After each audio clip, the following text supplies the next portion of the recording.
do conhecimento que nós adquirimos ao longo desses anos na prática. A minha atividade principal é ser um especulador profissional. Então eu faço isso todo dia. Tudo que eu falar para vocês, eu já passei e passo na pele. A gente entende o lado humano do especulador.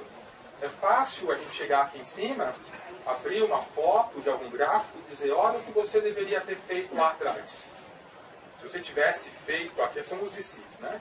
Se tivesse feito aquilo, teria ganhado. Mas tá bom, o que eu faço? Um deles é gerenciar a expectativa dos nossos alunos, mas principalmente deixar claro para eles que é possível.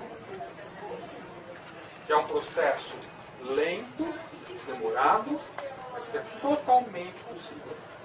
Vai depender única e exclusivamente de como vocês desenvolverão controle emocional. A parte técnica, ler um gráfico de preços, identificar oportunidades de compra e de venda e executar essas ordens de compra e de venda, vocês vão perceber. Vocês vão aprender isso relativamente rápido. Aí com 20 pipas. Depois ele caiu mais 80. Então aí é um outro sentimento difícil. São vários sentimentos que a gente tem que administrar. Esse sentimento é o famoso medo de deixar dinheiro na mesa. Poxa vida, eu vou escutar o cara da escola dos operadores e saía só para eu perder mais, era maior. Ainda bem que eu perdi só isso. Isso mostra, você saiu do mundo das crianças e foi para o mundo dos homens. Isso mostra, você começa a pensar como um especulador profissional. Vocês percebem, e isso eu vou repetir bastante, que a gente vai aqui mencionar muito mais as palavras difícil, demorado, perda, controle emocional, risco, do que fácil, rápido, ganho, tranquilo. Vocês, muito provavelmente, tiveram o seu contato inicial no mercado de moedas, como a grande maioria das pessoas, encantado com a possibilidade de ganhar muito dinheiro muito rápido. No mercado de Forex, ele é um ativo do mercado financeiro como qualquer um. É totalmente possível e legal um brasileiro abrir uma conta no exterior para atuar nesse mercado. Diferenças ou comparações entre o mercado de Forex e ações são várias. No mundo existe uma tendência muito forte do mercado de Forex pegar os investidores de ações. Entender o mercado de Forex é fácil. O conceito do mercado, entender os seus detalhes, é bastante simples. Porque quando a gente opera no mercado de moedas, a gente opera dinheiro. E é como se a gente fosse um comerciante. Compra barato para vender caro. Os únicos aspectos a mais que a gente precisa levar em consideração são dados econômicos do país ou da região emissora daquela moeda. Diferente de ações, onde a gente tem que analisar o setor, o país, o balanço patrimonial. Então, o mercado de Forex é muito simples de entender, mas ele é muito difícil de ganhar dinheiro, justamente pela sua alta volatilidade. Volatilidade é movimento de preços. Essa volatilidade ela é muito alta porque esse mercado tem muita liquidez. É muita gente metida nisso o tempo todo. Então a percepção dominante dos investidores se altera muito rapidamente. Sempre dá aqui a cotação, a partir da quarta casa decimal. Então se a cotação é 1,3160, subiu 30 pips, a nova cotação é 1,3190. Se a cotação é 1,3160, caiu 45 pips, a nova cotação é de 1,3115. Esse tipo de conta não deve ser feita com calculadora. Porque o mercado ele não se move na fração de segundos. Vocês vão ter tempo de fazer a conta de cabeça. Mas tem perfis que são de curtíssimo prazo. Então é interessante praticar essa conta para não ficar dependente de uma calculadora. No começo, essa conta vai ser difícil, porque nós não estamos acostumados a fazer contas com 4 casas decimais. Aconselho a, no começo, parar, pensar, se esforçar para fazer a conta de cabeça. No mercado de Forex, é conhecido como lote. Então, a partir de agora, a gente fala só de lotes. A análise fundamentalista ela tem muita informação. Não é o caso da gente dedicar muito tempo com isso, mas não interpretem isso como não dar devida importância à análise fundamentalista. Ela é extremamente importante. Só que a análise fundamentalista significa identificar impacto que o anúncio de um dado econômico pode ter na nossa operação. Bem, sai o índice de produção industrial da região da Filadélfia, nos Estados Unidos. E esse índice subiu. O que eu faço com o euro? Compro ou vendo? Vendo.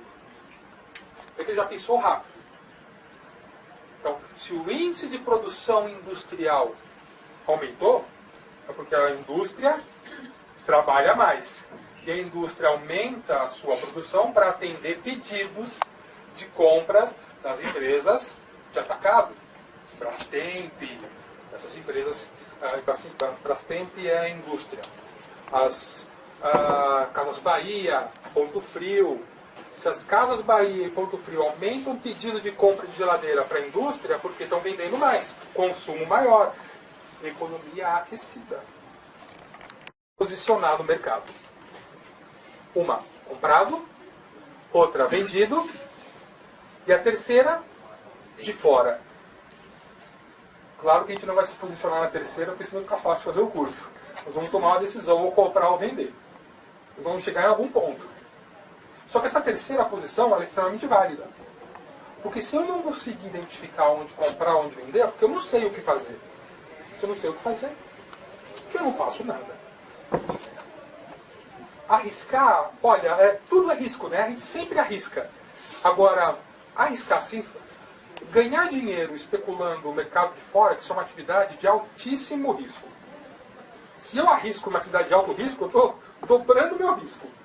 Então, é melhor a gente mais ou menos saber o que fazer. Não é raro a gente ficar confuso durante o dia. Toda hora, aí o preço sobe, a gente compra, lá daí ele cai, a gente é estopado, decide vender, ele sobe, rompe, e depois de 2 horas vendo isso, a gente fica tonto. É tanta linha que desenha, tanta coisa que vê, a gente acaba ficando confuso. É natural, o nosso cérebro tem uma capacidade meio limitada de processar as informações, ainda mais na velocidade que o mercado se move. Então isso envolve outra questão com relação à disciplina. Quanto tempo eu vou operar por dia? Depende, claro, da disponibilidade de cada um. Mas evitem ficar muitas horas na frente do computador. Se você ficou aí 1 hora, 2 horas e já não sabe o que fazer, chega, já está ficando confuso. Descansa e tenta o dia seguinte. Tem horários, assim, preferível não, mas tem horários específicos, sim, de maior ou menor liquidez. Vocês sabem que o mercado de Forex, uma das suas principais vantagens é de ser um mercado 24 horas. Isso não significa que vocês terão oportunidades o dia inteiro. Existem períodos no dia onde o mercado tem maior ou menor volatilidade. Para resumir, o melhor horário é o nosso período da manhã. Porque temos a sobreposição de 2 grandes regiões do mundo. Período da tarde na Inglaterra e período da manhã nos Estados Unidos. Para operar de manhã, até o comecinho do almoço, das 7 a meio-dia, é o melhor. Ah, mas eu não posso operar esse horário. Então, procura alguma coisa à noite. Quando os mercados asiáticos abrem. Gosta de análise técnica é que ela é um conjunto de ferramentas. A gente vai aprender hoje duas dessas ferramentas apenas, aonde a gente, baseado em um referencial do passado, busca uma alta probabilidade desse mesmo referencial se repetir no presente. Se o euro estava barato mês passado e ele volta a ficar barato hoje, então existe uma alta probabilidade de ter muita gente vendo a mesma coisa. Que o euro ficou barato mês passado e hoje ele fica barato de novo. Então eu não sei o que esses caras vão fazer. Só que a probabilidade desses caras entrarem junto comigo é maior. Porque afinal de contas, se eu vejo que o euro está barato, existe uma maior probabilidade de ter mais compradores, pessoas interessadas em comprar no mesmo ponto que eu vejo, do que pessoas interessadas em vender ali. Total fundamento e um impacto psicológico absurdo. Que são duas afirmações. Eu falo essa parte teórica, esotérica agora e nós vamos já para gráfico de preços. Primeiro, se eu tomo uma decisão sem saber o resultado dela, se eu tomo uma decisão de comprar ou de vender sem ter certeza que os outros milhões de participantes vão entrar junto comigo, então se eu tomei a decisão de comprar o euro sem saber que o euro realmente ia subir, se eu fui estopado, como é que eu errei? Porque eu não sabia o resultado da minha decisão. Então o resultado poderia ser qualquer um. É como pegar a moedinha e jogar para cima, é cara ou coroa. Probabilidade de ganho, probabilidade de perda. Então se eu perdi dinheiro, eu não errei. Outra afirmação que também é muito importante aceitar. Análise técnica, essa afirmação ela vem depois dessa outra definição de análise técnica. Quando a gente olha a análise técnica, e agora a gente vai para gráfico. Quando a gente vê isso aqui é um gráfico de preços. Isso aqui reflete movimento de preços. Quem move os preços? Mercado. O mercado é composto de quem? Como eu, como vocês. Nós tomamos as nossas decisões do que comprar e do que vender baseados em dois grupos de emoções. Primeiro, chamado emoções positivas. Percepção do que é caro, percepção do que é barato. Se a minha percepção é de que está barato, eu vou e compro. Se a percepção é de que está caro, eu vou e vendo. Segundo grupo de emoções, emoções negativas. Medo ou ganância.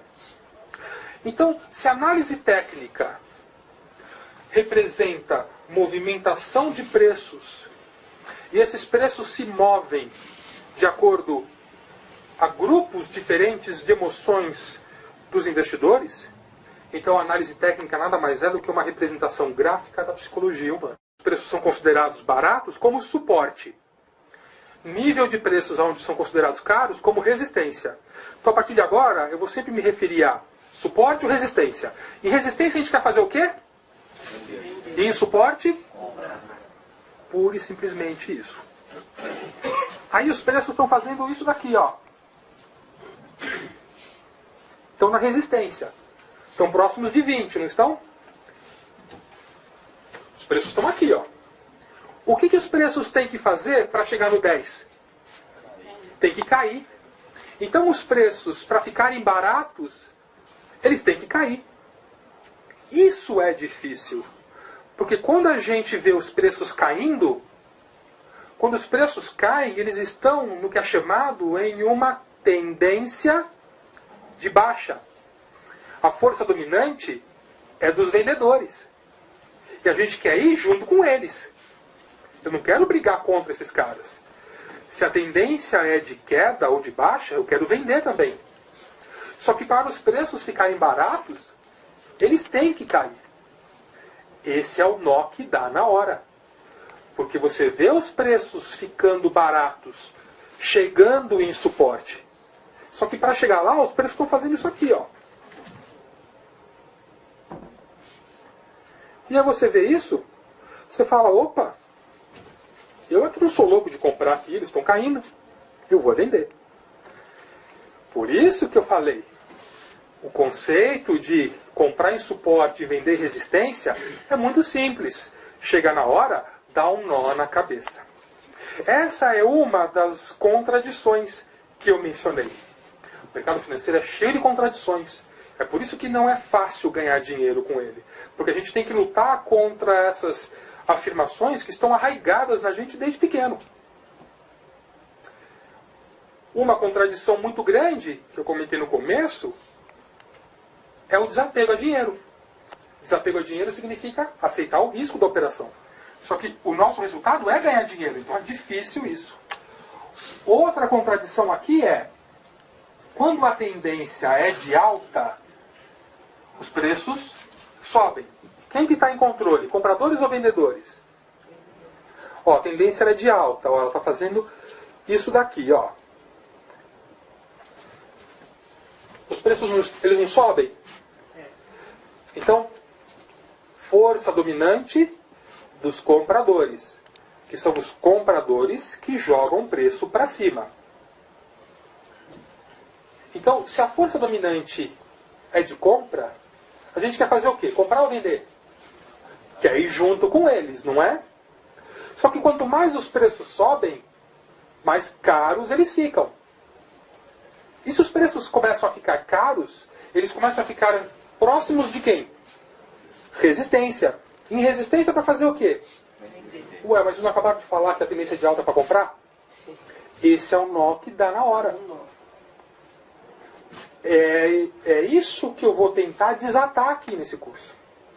É um erro muito comum dos investidores iniciantes já abrirem, configurarem os seus gráficos de preços com indicadores, osciladores, com aquelas linhas coloridas, com banda Bollinger, 3 médias móveis, ADX, MACD, RSI, todas essas encrencas todas aí. Só que eles esquecem o básico, que é identificar suporte e resistência. Então é muito mais eficiente dar um passo para trás e praticar isso daqui. É isso que a gente vai ver. Quando a gente identifica suporte e resistência, a gente identifica através de 2 tipos de linhas. Mas antes, senhores, a gente precisa discutir aqui um conceito importantíssimo também. Qual que é o nosso suporte mesmo? E a nossa resistência? Então a gente vai querer comprar onde? 10. Aí os preços estão fazendo isso daqui, ó.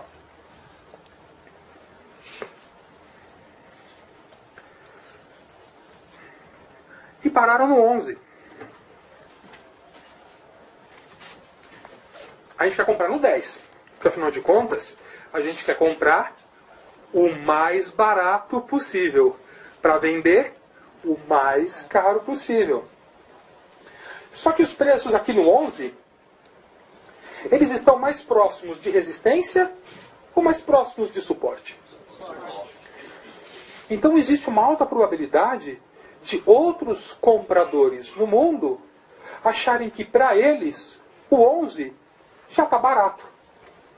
Ah, eu não vou esperar chegar no 10. Eu tenho que trabalhar, eu estou aqui há 1 hora esperando chegar no 10, não chega nunca, já parou no 11. Quer saber? Para mim, o 11 já está bom. Aí o cara vai e compra no 11. A compra dele puxa o preço ou para cima para o 11,5. Aí eu estou vendo isso. Eu quero comprar no 10 como todo mundo. Eu vejo o preço parar no 11 e começar a subir, eu falo, ih, não vai para o 10. Os compradores já começaram a entrar no 11. Quer saber? Eu não vou esperar também. Eu vou entrar agora. A minha compra puxa o preço também para cima. E aí, se você fica esperando o preço chegar no 10, ele não chega nunca. Você não consegue comprar nunca. Então a gente, a partir de agora, nunca mais trata suporte e resistência, mas sim zonas de suporte, zonas de resistência. Para a gente desatar esse nó e para que fique fácil, mais fácil identificar o stop tem que ser de acordo ao motivo da operação e não do ponto de entrada. Vamos lá. A gente comprou no 11, né? O que levou a gente a comprar no 11? Foi que os preços estavam próximos do suporte, do 10. Então, 10 é o nosso motivo de compra. Então, o stop tem que ser abaixo dele. Porque se a gente decidir comprar no 11, a gente nunca pode descartar a probabilidade dos vendedores retestarem o 10 e daqui subirem. Então o stop vai ter que ser no mínimo abaixo do 10. Alexandre, o quão abaixo? É o gráfico de preços que vai dizer. A gente vai praticar isso agora. Mas o importante é a gente identificar o stop limite de acordo ao motivo da nossa operação. Se a gente comprou aqui por exemplo, ó, no 11,5, a gente tende a colocar o stop aonde? No 11, né? Porque, afinal de contas, a gente quer arriscar o mínimo possível para ganhar o máximo possível. Quem opera dessa maneira é especulador amador. Se a gente colocar o stop aqui no 11, o risco fica pequenininho. O limite é enorme.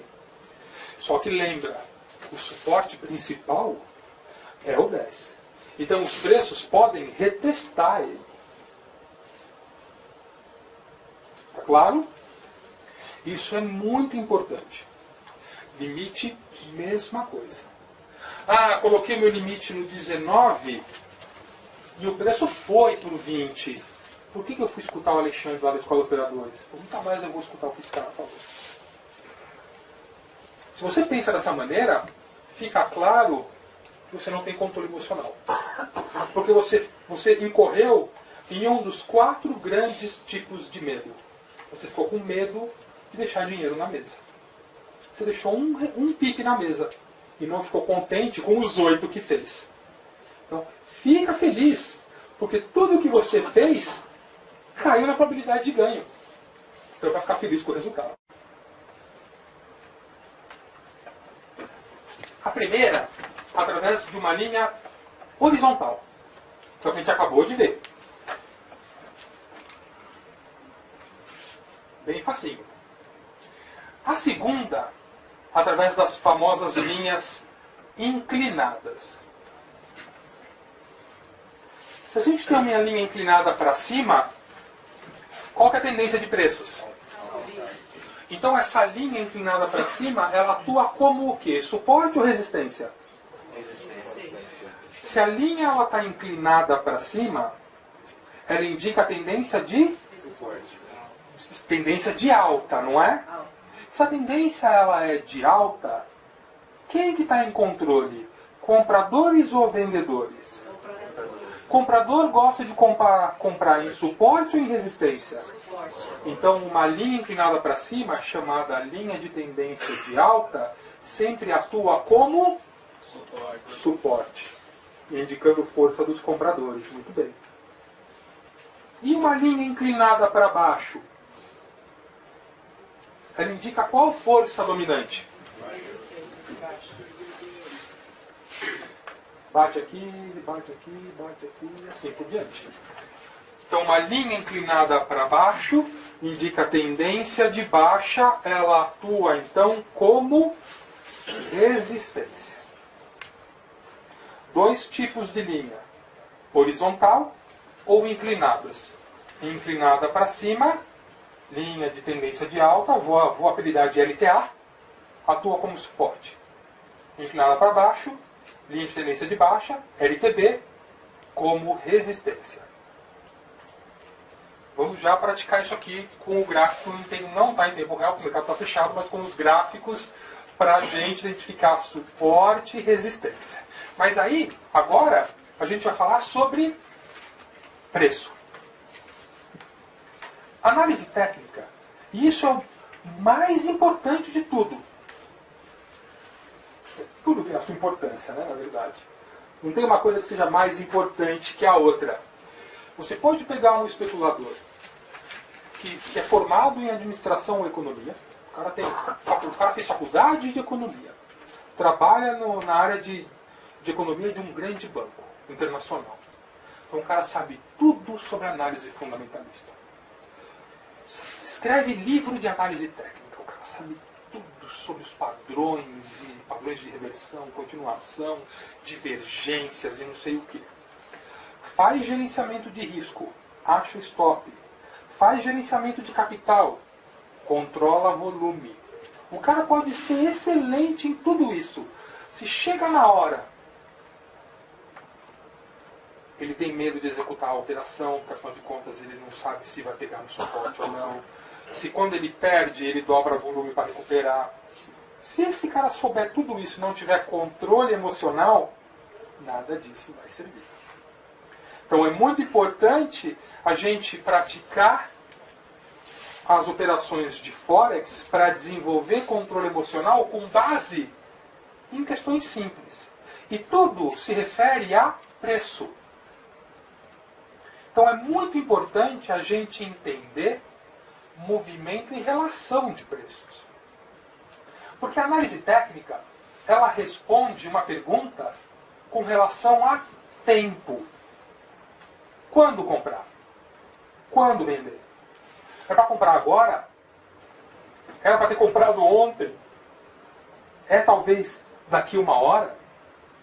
Então, como a análise técnica responde uma questão com relação a tempo, os movimentos de preços são divididos por períodos. O período ele abre gravado, 11 horas da manhã. Então, bateu lá o sino, abriu o período, entra o primeiro preço. É como se eu fizesse, compro a 10. Então, o primeiro preço que entra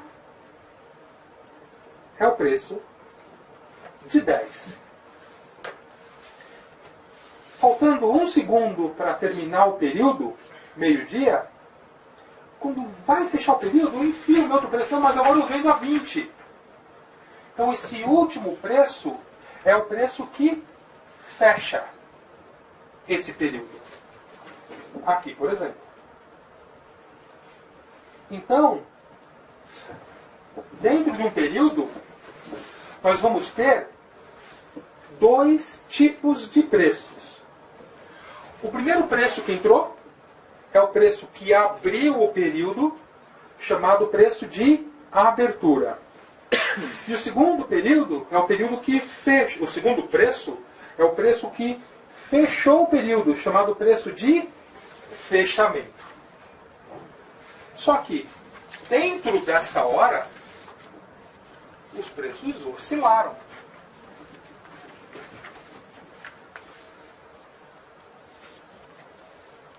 Abriu, veio para cá, foi até aqui e fechou aqui. Então, dentro do mesmo período, nós temos mais 2 tipos de preços. O menor preço alcançado durante essa hora, chamado preço mínimo, e o maior preço alcançado durante essa hora, chamado de preço máximo.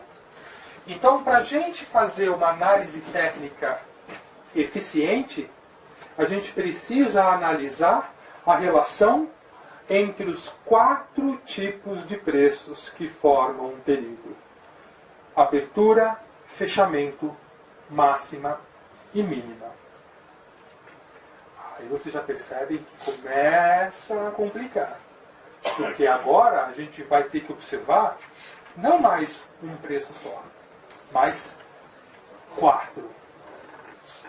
E isso é refletido através das famosas velas.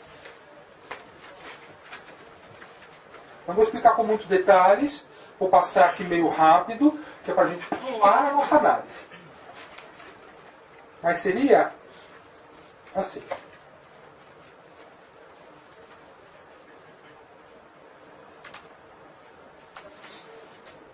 a gente vai convencionar, aqui para títulos didáticos, que uma vela vazia se refere a um movimento de preços de alta. Tanto faz. A cor não importa. Vocês já devem ter visto que as cores de um gráfico padrão é vermelho e verde. Você pode usar azul, amarelo, preto e branco, cada um usa a cor que quer. Esse espaço aqui é chamado corpo da vela. Toda a vela é uma representação visual de movimento de preços que ocorreram dentro de um período. Naquele exemplo, qual o período mesmo? 1 hora. Então essa vela representa a movimentação de preços que ocorreram durante toda 1 hora. Esse tracinho aqui embaixo, ó, significa abertura, e o tracinho de cima, fechamento. E os tracinhos verticais, o para baixo mínima e o para cima máxima. Eu sei que aqui é abertura e aqui é fechamento, porque nós convencionamos que a vela vazia se refere a um período de alta. Se o período é de alta, os preços fecharam acima ou abaixo da abertura? Bem lógico, né? Abriu a 10, fechou a 20, os compradores em controle. Quando ficar difícil, às vezes, pensar nisso, dá nome aos bois. Coloca números. A vela cheia se refere a uma vela de baixa. Então o preço de fechamento tem que ser menor do que o de abertura. Então, abriu aqui e fechou aqui embaixo. Tudo bem? Nessa vela de alta aqui, nesse período de alta, esse preço é mínima ou é máxima? Preço mínimo é o preço mais baixo alcançado naquele período, não é? Então esse preço aqui é suporte ou resistência? Então esse preço é o suporte desse período. E aqui é o que dele? Esse período de baixa, esse preço aqui, é o preço mínimo ou máximo alcançado? Opa! Ó, vamos dar nome aos bois. Aqui abriu a 10, aqui abriu a 20, aqui fechou a 10. Período de baixa.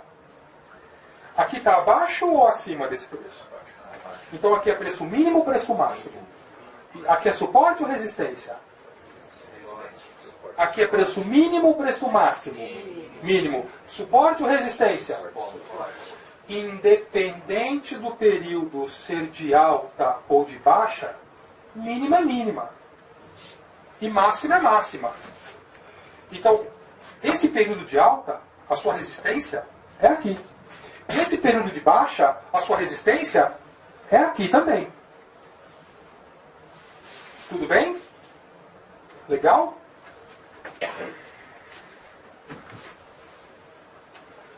Quatro tipos de preços.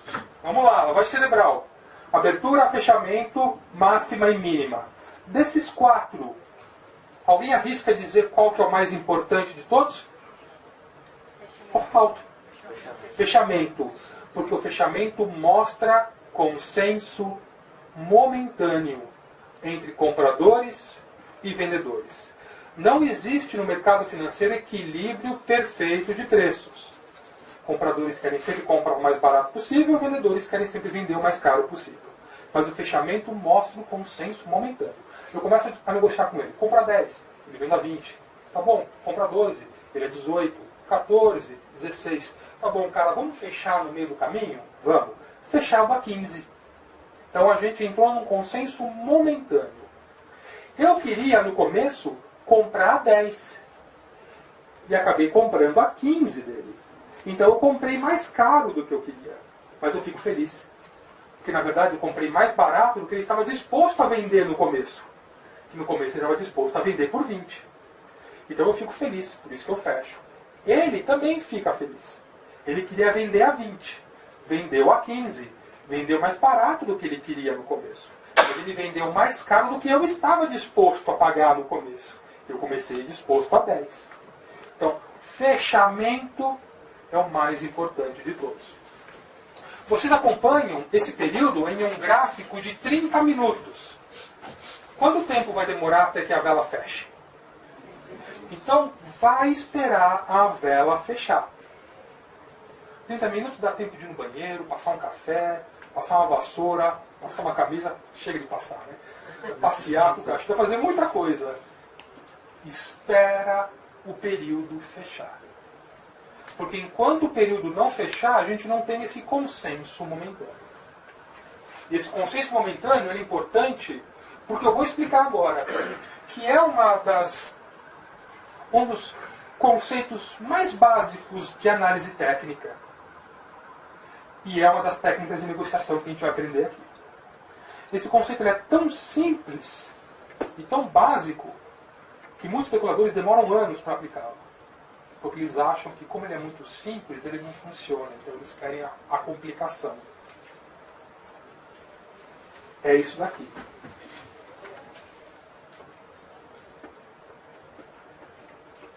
Vamos voltar lá para o nosso suporte, para a nossa resistência. Vamos dar nome aos bois. 10. Vamos usar só o nosso amigo suporte. No 10.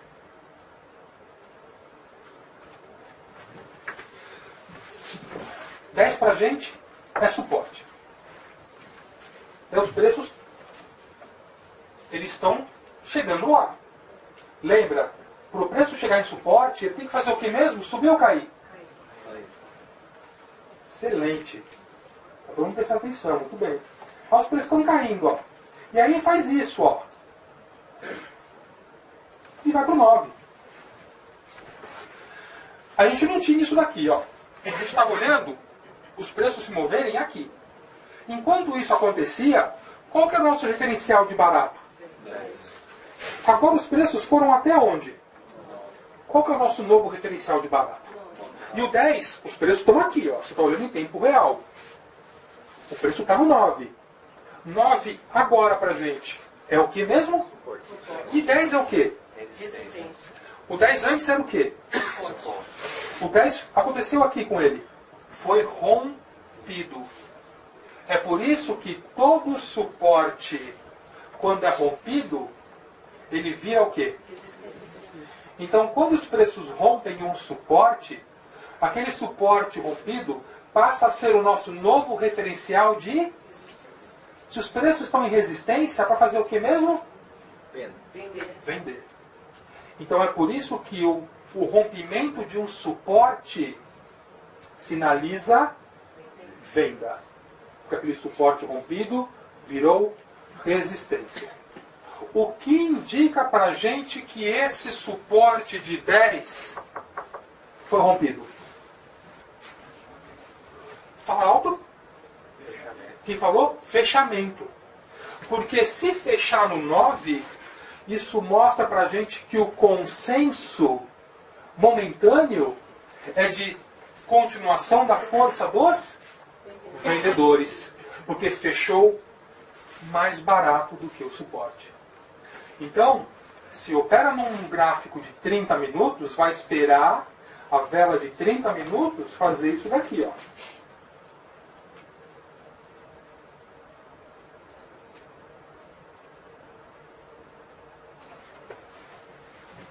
Olha o fechamento dela.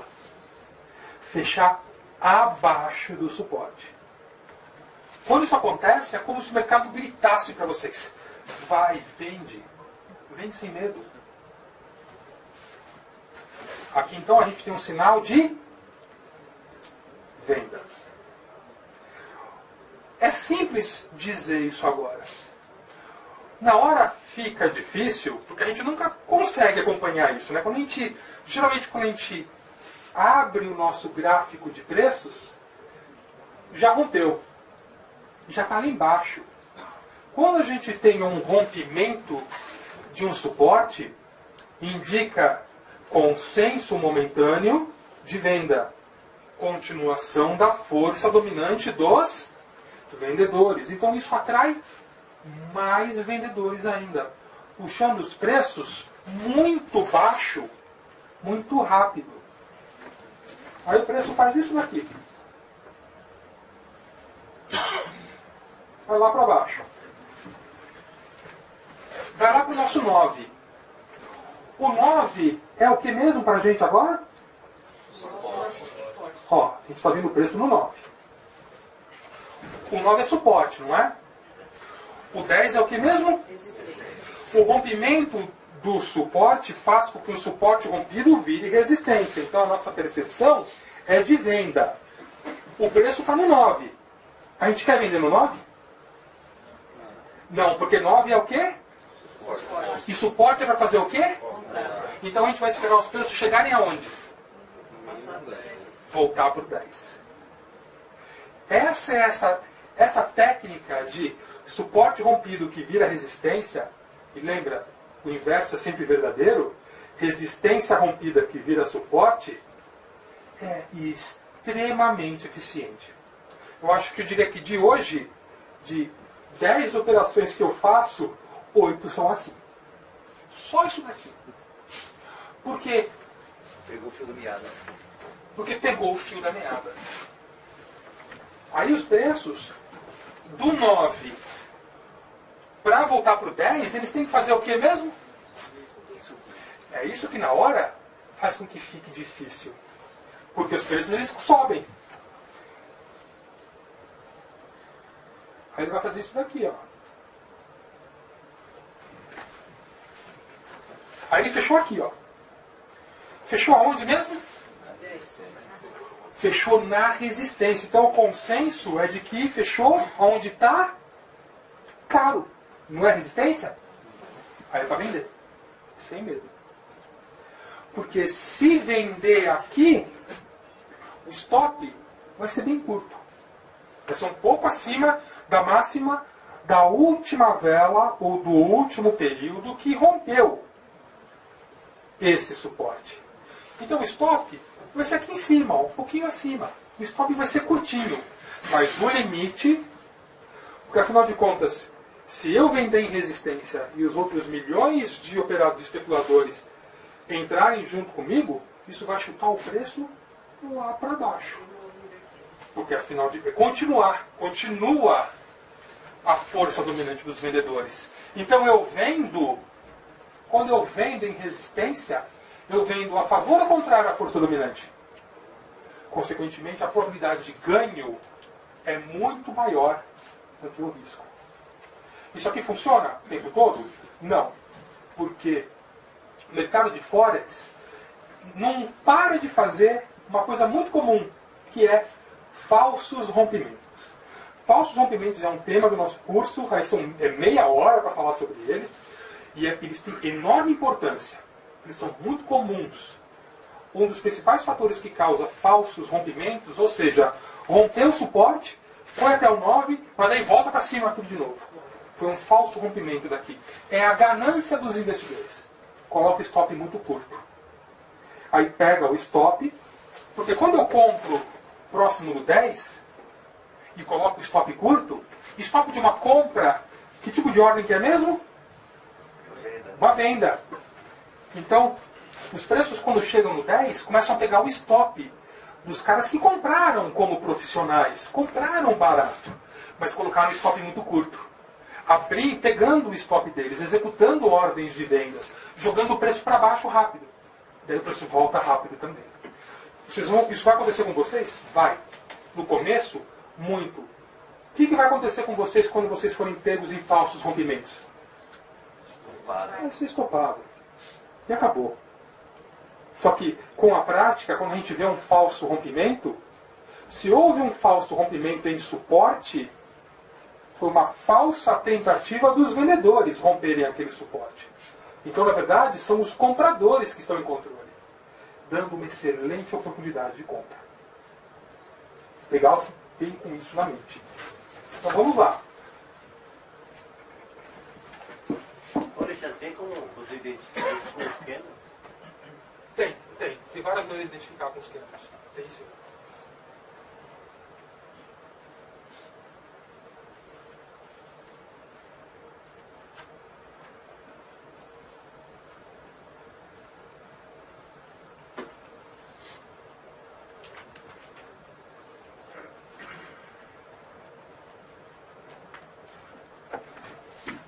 Com base em todas essas informações, então, vamos analisar essa moeda no começo da semana. Então aqui a gente começa com uma técnica de negociação muito popular, chamada análise das três telas, ou análise dos três gráficos, onde eu preciso saber o que fazer agora. Para eu saber o que fazer agora, a gente tem que identificar o que é mesmo? Suporte e resistência. Se está em suporte, a gente compra, se está em resistência, a gente vende. E principalmente, força dominante. Se a força dominante é de compra e os preços estão em suporte, caramba, a probabilidade está boa, não está?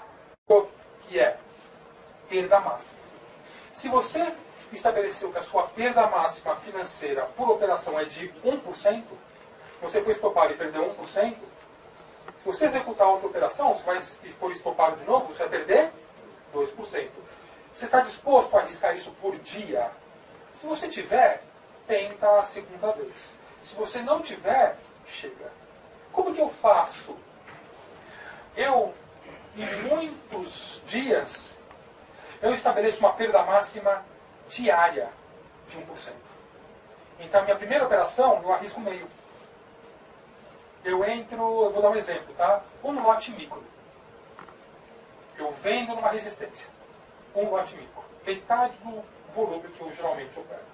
O mercado começa a se mover ao meu favor e eu vejo que, puxa, tem alta probabilidade de ele continuar a se mover ao meu favor, aí eu entro com uma nova venda com mais metade dos lotes.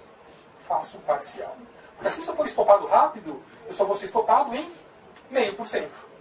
Aí eu falo, aí você tem bala na agulha, como você fala. Eu tenho mais uma chance. Aí se eu for estopado de novo, aí na verdade eu não perdi 2%, perdi apenas 1%.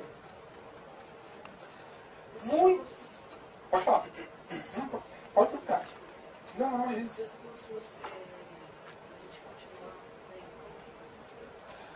Tá.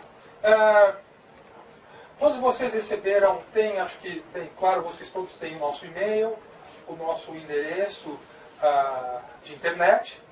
Então, se vocês tiverem interesse em receber uma proposta, apenas entrem em contato com a gente. Se vocês quiserem, eu posso mandar uma proposta automaticamente para todos vocês. Vamos fazer assim. Eu vou mandar uma proposta automaticamente para todos vocês. E aí nessa proposta vai ter preço, políticas de desconto, formas de pagamento.